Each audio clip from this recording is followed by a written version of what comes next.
Hey there, and welcome back to Family Travel Unpacked.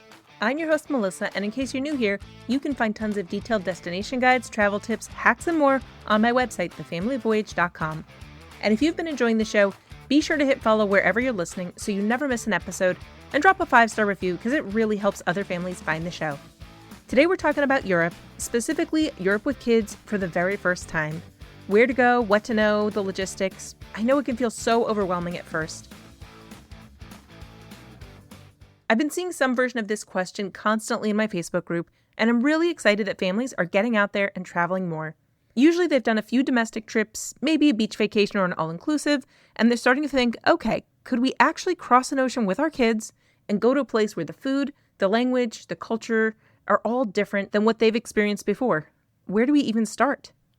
And my answer is always yes. It's totally doable.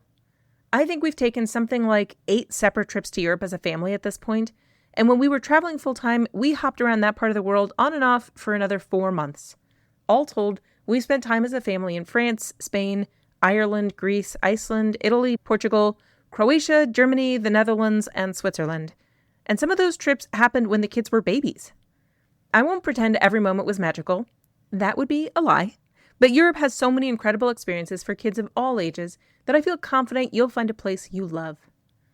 Now, obviously, Europe isn't a monolith. There are 44 different countries, and for the most part, they each have a distinct flavor. So today I want to help you figure out where to start. We're going to talk about how to approach picking your first destination, go through the countries I think work best for beginners and why, and then we'll cover some logistics, how you actually get around, a few things I wish someone had told me before our first trip, and of course, how to save money while you're at it. I also have a big list over on thefamilyvoyage.com with links to all of our more detailed destination content. I'll put that in the show notes so you have somewhere to go deeper after this episode. Let's start with the big picture. Before we talk about specific countries, I want to zoom out and go over some things that'll apply no matter where you ultimately decide to go. First, the flight. Most of Western Europe is not that long of a flight from the Eastern US. You're looking at 7 to 9 hours from the East Coast, which is actually less than flying to Hawaii for us. The time change can be tough. It's typically 6 hours difference from the East Coast and more like 9 from the West Coast, and that definitely requires some adjustment.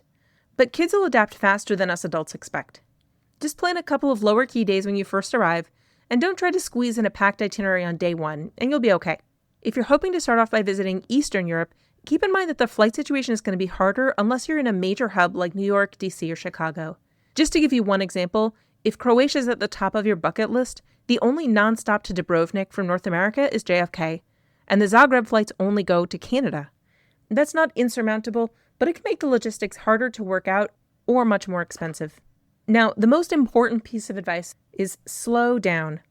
I know when you've flown across an ocean, a lot of people feel like they have to go fast to make the most of it. Maybe they haven't listened to all my episodes about traveling on points, so they think it's just too expensive to keep going back. Or maybe between work and kids' activities, it's just too tricky to find a long window to travel once a year. I totally understand that instinct.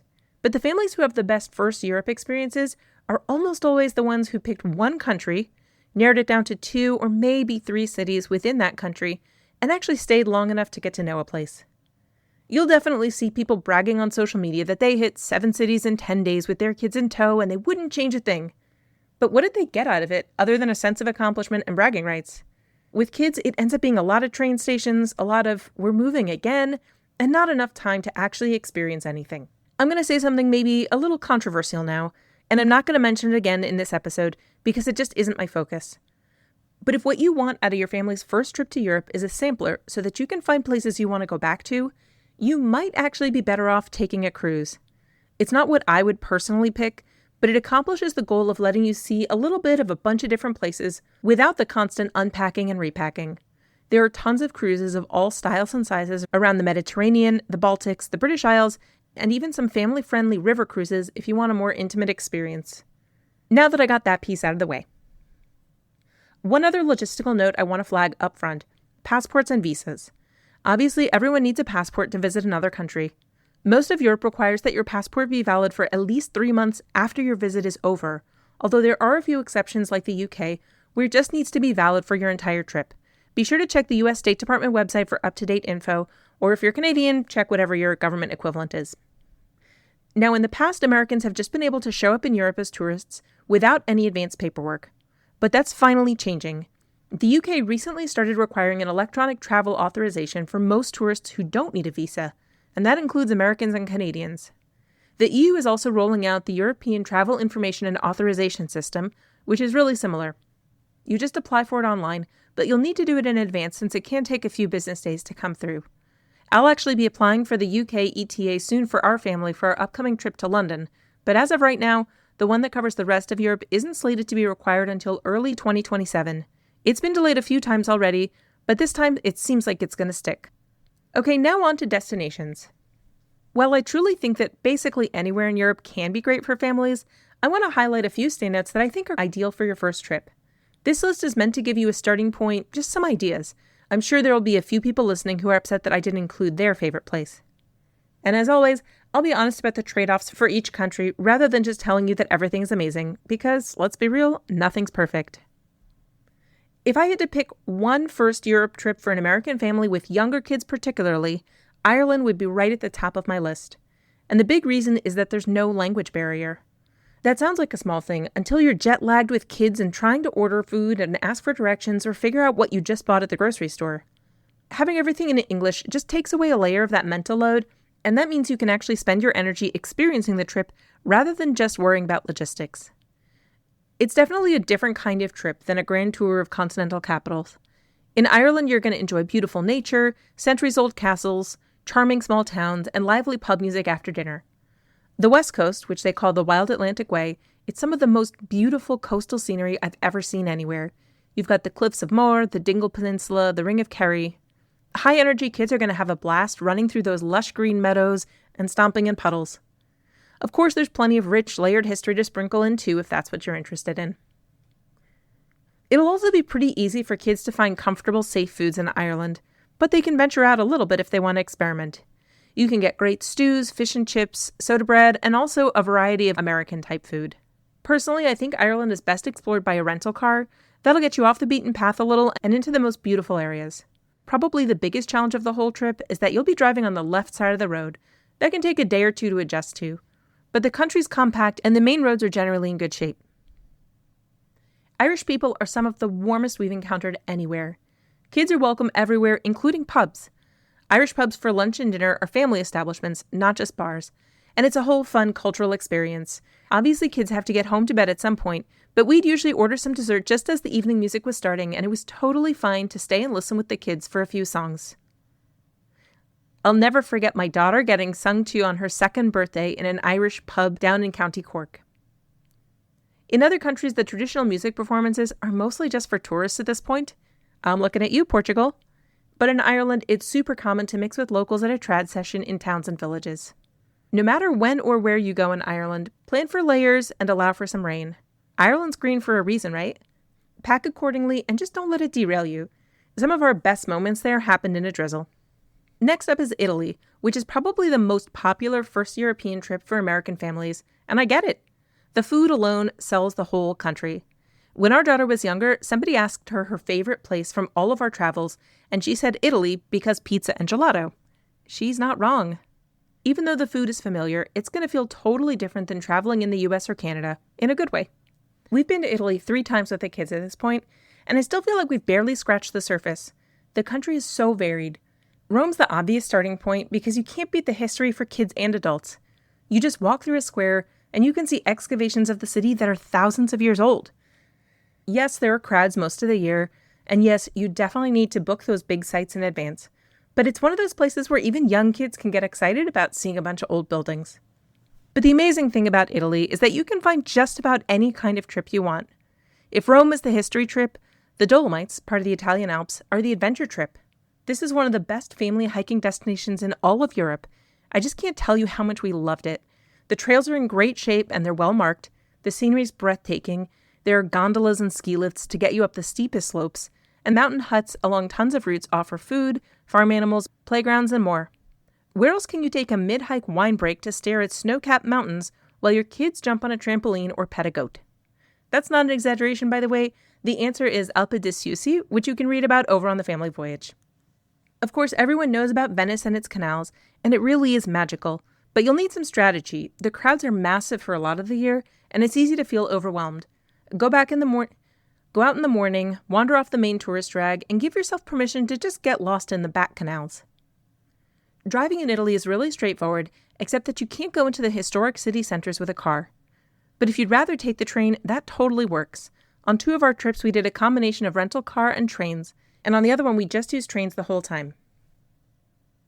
One of the really nice things about Italy is that if you're someone who needs to ease into things, there's nothing wrong with planning for Italy to be your first and second trip to Europe with kids. You could have 2 totally different experiences, but at least some of the logistics will feel more familiar the second time. We visited Portugal this past spring as a family, and it earned a spot near the top of my beginner's list. It hits a lot of the right notes. There's interesting history and architecture, it has walkable cities with lots of personality, and it also has a less intense vibe than some other countries you might consider. Plus, it's one of the most affordable countries in Western Europe. Your money will definitely go further here than France or Italy. The affordability piece definitely matters if you have 2 or 3 kids, because in a lot of European cities, you'd need at least 2 hotel rooms to fit everyone, so being able to get an affordable hotel or vacation rental is huge. Lisbon is a good base to start with. It has great neighborhoods to wander and beautiful hilltop viewpoints scattered all around the city. From Lisbon, you can easily take a day trip or 2, see the palaces in Sintra, relax by the beach in Cascais, or check out the coastal scenery and wildlife near Sesimbra. Porto in the north is definitely worth the time too. We actually preferred it over Lisbon. It's a lot mellower and it has a more local feel, even though it obviously still has a big tourism infrastructure. Plus, you'll get more traditional food in the north. Now, as a family with a variety of dietary restrictions, we did find Portugal a little tougher than some of the other beginner-friendly European countries. But you'll find English speakers basically everywhere, and I was actually really surprised that a lot of ads and business signs were only in English, no Portuguese. That goes to show you just how much tourism has exploded there, particularly in Lisbon. I just put together a full itinerary and recap from our trip, plus detailed guides to Lisbon and Porto over on the blog, and I'll link to all of those down in the show notes. Now, Greece had been on my personal bucket list for years and years, and when we finally went, it delivered everything I hoped for. My kids recently asked to go back since they were pretty young, and I think that's a good sign. The historic sites are perfect for capturing kids' imaginations because even preschoolers are going to like hearing the stories of Greek mythology and then going to the places where they happened. The food is delicious, and I think it's really kid-friendly. You'll find meat and french fries in a lot of places, and really simply prepared fish in others. The beaches range from nice to absolutely stunning, depending on where you go. And the people are warm and lively in a way that makes you feel so welcome. For a first Greece trip, I'd suggest combining Athens with one island. Athens is incredible, but it's intense, especially in the summer heat, so having island time as a contrast is really nice. Naxos is a great family choice. I'm surprised to read that it's the 10th largest Greek island because it feels a lot more intimate than that, especially if you stay in the main town. It's super walkable, and the island has beautiful beaches and a real local life. It's not totally overrun with tourists the way that some of the more famous islands can be. It's in the Cyclades group with Santorini and Mykonos, but it gets fewer than 1,000 cruise passengers in a year, while those more famous islands can get close to 8,000 passengers in a day. Anyway, Crete is another great option. It's the largest island in Greece, and it actually used to be its own country. You could easily spend a week or 2 checking out the history, going on hikes, hitting the beaches, and checking out different towns. Crete is so big that some families will even split their time between the east and west sides. I have some really helpful guides for visiting Greece with kids, and I'll link to those down in the show notes for you. Now, one heads up on the weather. Greece in summer is really hot, and it can be crowded with European vacationers who just want to come south to turn into lobsters. If you have kids who wilt in the heat, May or September are both beautiful and much more comfortable, and the crowds are a fraction of peak summer. There are plenty of shops and restaurants on the islands that don't open until May 2nd, so do keep that in mind. If you're really excited about swimming and beach time, September's perfect because everything's still going to be open and the water's had all summer to warm up. France, specifically Paris, is probably one of the most recognizable cities in the world for kids of all ages. It could be the perfect first trip to Europe for the simple reason that your kid will be familiar with it and excited about it. We've taken our kids twice, once just to Paris and once on a longer road trip around the country, and we're contemplating another visit now that both kids are studying French. The depth of what France offers is hard to overstate, but here I'm just going to focus on Paris because I think that's the best option for families who are new to European travel. Yeah, it is crowded and expensive, but it's Paris. Go up the Eiffel Tower, get a crepe outside of Notre Dame, pick up a croissant on the way to a carousel, and top it all off with macarons and toy boats in the Luxembourg Gardens. It's impossible not to be charmed even if you don't do every single thing on the checklists. Paris has an incredible vibe, and if you plan it thoughtfully, it works really well. I've done 2 lengthy road trips around France, but honestly, if it's your first time visiting Europe, I'd stay in Paris the whole time. There are great rail networks that can take you on day trips you literally can't do anywhere else, like the Palace of Versailles and Monet's gardens at Giverny. I'd say the biggest downside of Paris is that compared to a lot of places in Europe, there isn't nearly as much tolerance for kids and their typical silliness in public spaces. There are some small playgrounds here and there, and one big beautiful new one near the Louvre at Jardin Nelson Mandela, but it's not like Switzerland or the Nordic countries where there are epic playgrounds on every block. Also, some traditional French food isn't going to be popular with kids. It can be really rich, and there are heavy sauces involved. But it's a great opportunity to get your kids to try new things like stronger cheeses or less common meats like duck. And when all else fails, go for steak frites. Just hold the mayo. The final European country I want to talk about is Iceland. It earns a spot in this list primarily because of how accessible it is to the United States.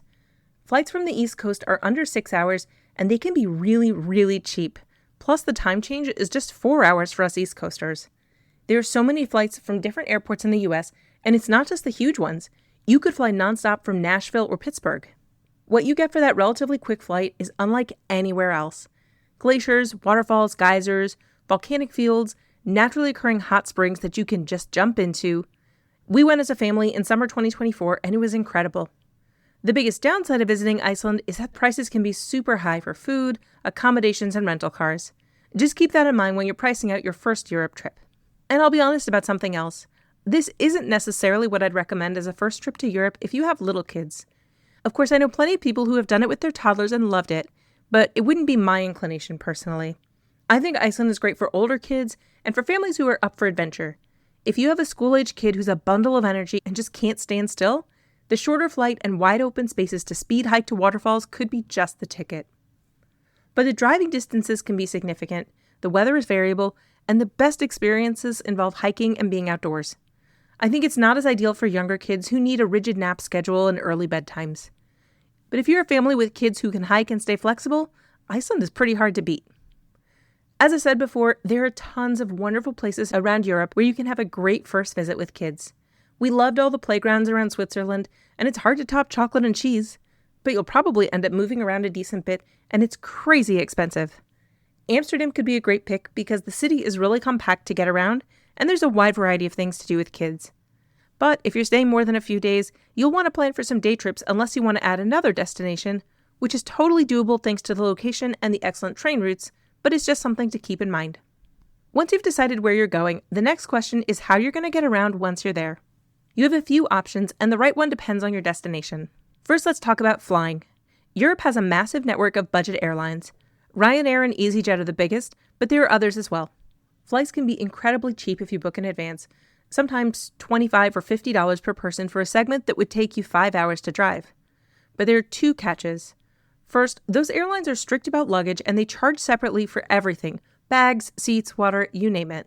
The way you might push the limits of a carry-on in the US could cost you real money on a European budget airline if your bag's too big for their sizer. Maybe it's the push you need to pack lighter, or maybe you're just going to end up spending an extra $100 to check your bags.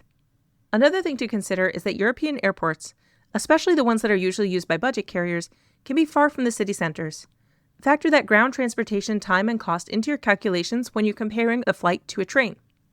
Like if you're catching a discount flight from London, it's probably going to be from one of the smaller airports instead of Heathrow.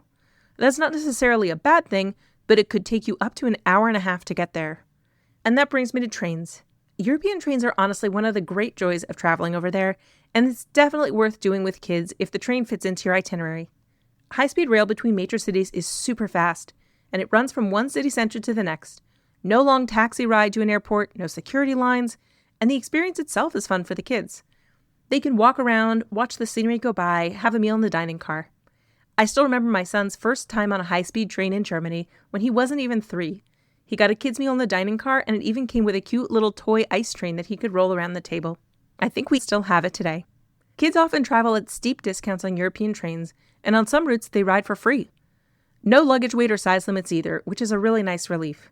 Overall, it's just a much lower stress experience. The downside is that for longer distances, high-speed trains can be as expensive as flights, sometimes more. And rail passes aren't always the money-saving deal they might seem on the surface.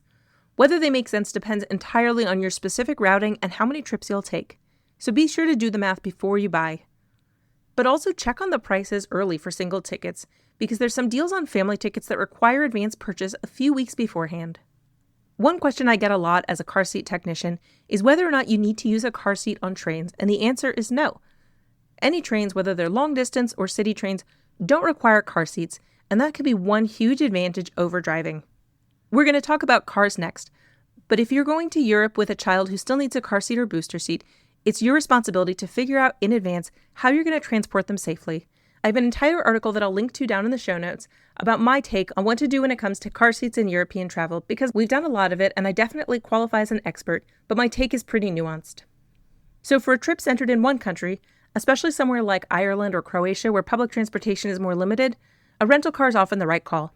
You have flexibility, you can go off the beaten path, and the cost per person goes down as your group size goes up. Automatic transmission is available, but it costs a lot more and books up so much faster, so reserve your car early if you'll need one. We do, and we pay dearly for it. Also, gas is a lot more expensive than we're used to in the US, about double as of when I'm recording this in May 2026. On the one hand, you might want a smaller car for better fuel economy, but on the other hand, European cars are already really tiny, and you're going to have at least a few pieces of luggage to fit in the trunk. It's always a balancing act. If it's not too much more expensive, you might want to look at renting a hybrid SUV. That gives you the best of both worlds. We had a great one in Iceland, and I think I'll look for that again the next time we're renting in Europe. You'll want to have an international driving permit in addition to your regular license in some European countries. I've heard horror stories of people not being able to pick up their rental cars in places like Italy if they didn't have an IDP on hand. You can get one through AAA, and last year they moved the whole process online, which is really nice. All right, we've talked about planes, trains, and automobiles, so next up comes boats. If you're in the Mediterranean, especially Greece, ferries are part of the picture. The Greek island ferries are huge boats. They've got cafes and observation decks, and sometimes there are even sleeping berths and playrooms. The trip itself is just really fun for kids, and the views are beautiful for adults. Just note that the fast ferries can cause seasickness in some people, but slow ferries can be very slow. The schedule can sometimes run on island time. So build in a buffer if you have connections to make, and in general, try to be flexible. Our ferry to Crete got in so late that we had to book a last-minute hotel room in the city instead of driving to the house we'd rented on the other side of the island. Now let's talk money. If this is your first time taking your kids to Europe, you might be thinking that it's a once or twice in a lifetime trip because it's just so expensive. The good news is that it doesn't have to be a rarity. If you decide that traveling more with your family is a priority, you can learn how to strategically collect and redeem points to make it happen. I won't go into all the nuts and bolts here because this episode is already getting pretty long, but I want to point you to a few past episodes to set you on the right path. If you head all the way back to episode 7, you can learn the basics of how to travel on points as a family. A lot of that is also covered in my free ebook that you can grab at thefamilyvoyage.com/free travel. After that, take a listen to episode 30. I did a full case study on exactly how I used points and hotel credits for our recent trip to Portugal. The total cost for our round-trip flights was about $125 per person, but most of that was actually paying for upgraded seats on our overnight flight. Then the total out-of-pocket cost for accommodations for 9 nights was $350. Obviously, there are other costs for things like credit card annual fees, but I promise you can make a family trip to Europe affordable if you put in the time to learn how. Once you get on the ground, there are a lot of ways to save money, but it depends on exactly where you're going and how you like to travel. Your itinerary plays into it in a few different ways. Staying in 1 or 2 places for your whole trip will save you money because you minimize ground transportation costs, and you can also get long stay discounts if you're doing a vacation rental. On the flip side, if you really want to go somewhere like Paris that can get expensive, it might be better to just stay there for a few days and then go to a less expensive part of the country. It's all about balance, right? Also, it's generally going to work out cheaper to stay in places where you can take trains and buses versus places where you'd need to rent a car. My son and I spent €100 total for our nonstop train from Rome to Bologna, and it would have been even cheaper if I'd booked further in advance. In Portugal, it was just €100 for all 4 of us to travel from Lisbon to Porto. Now that's a good deal. Here are a few practical notes that'll make your trip go smoother. First up, power adapters. Your US devices won't plug directly into European outlets, and just to add another layer of complexity, the UK uses a different plug from continental Europe. The easiest solution is one universal travel power adapter that has a bunch of USB ports built in. It'll let you charge multiple devices off of a single wall plug. That combination covers everything and takes up almost no space in your bag. I love mine so much that I actually use it every single day, even at home. I'll link to it down in the show notes. My husband uses the 28-watt version since he's usually just charging his phone and headphones, but I picked up the 100-watt version so that I can charge my laptop directly off of it too. In terms of your cell phone, check whether your carrier covers Europe before you go and what it costs. The $10 or $12 a day roaming add-ons that most U.S. carriers offer adds up really fast over 2 weeks. A better choice for newer phones that are unlocked is buying a cheap eSIM. This isn't a physical card that you have to insert. It's basically just an app that you install, and it allows you to buy service in whatever country you visit. I use Airalo, and the prices are so much cheaper. A 10-day pass with unlimited data is $35, and it covers all of Europe. There are also cheaper options if you don't need a ton of data. The nice thing is that your regular US phone number still stays active, so you can pick up incoming calls and texts, no charge for that. I'll drop a link down in the show notes, or you can use code MELISS, MELISS, 0517 to save $3 on your first Airalo eSIM. If you're on certain T-Mobile plans like I am, you actually don't have to buy anything extra, although sometimes I do anyway after I've used up my allowed block of fast data, because the slower data that's unlimited, it's really slow. Finally, I wanted to touch on travel insurance. I've waffled a lot on this over the years. On one hand, the premium travel credit cards that we have provide a lot of coverage. But on the other hand, when you start using different cards to book different things, or getting your flights on points, the waters can get kind of murky as to what's covered and what's not. And of course, I didn't have a standalone travel insurance policy when we were in Portugal this spring, and our flight situation got out of control.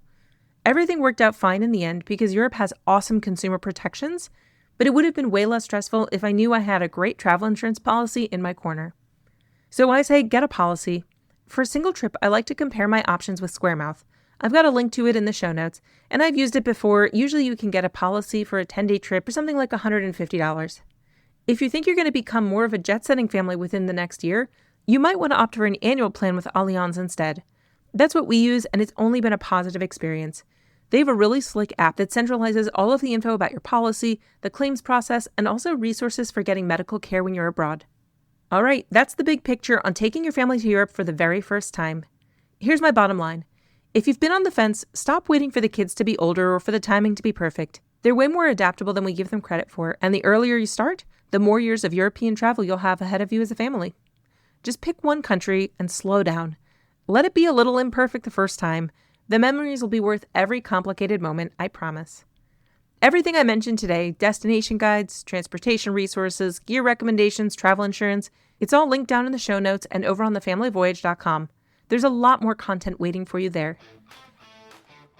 And if you're trying to figure out which destination is right for your specific family, reach out.